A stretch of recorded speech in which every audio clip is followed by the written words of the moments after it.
C'est parti pour les top 3 des erreurs à pas faire pour un vendeur. C'est bon? Parfait, ouais. Génial.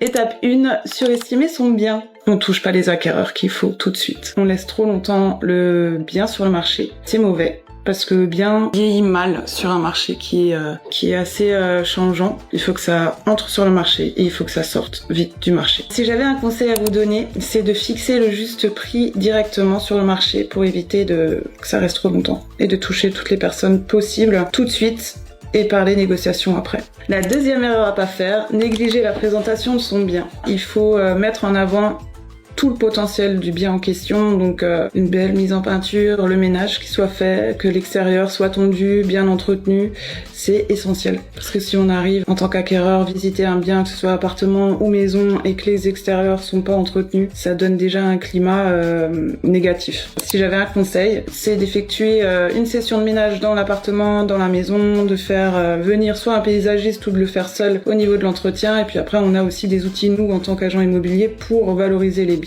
comme le homestaging, qui est l'aménagement virtuel de chaque pièce. Donc on peut soit enlever des meubles, soit mettre de nouvelles peintures sur les murs, ameubler toute une pièce vide. C'est aussi essentiel aujourd'hui pour projeter les clients. Et la troisième erreur à ne pas faire, c'est vendre sans accompagnement professionnel. Aujourd'hui, on a beaucoup d'administratifs, comme je disais tout à l'heure. Un particulier qui ne s'y connaît pas en immobilier, c'est très compliqué pour lui parce qu'on a beaucoup de choses à faire en amont où ils ne sont pas forcément au courant des législations. Du coup, nous, on est vraiment là pour les accompagner de A à Z. C'est un travail assez fastidieux, mine de rien. C'est pas pour rien que c'est un métier. C'est vraiment, pour moi, l'une des erreurs à pas négliger. Et pour vous, quelles sont les erreurs à ne pas faire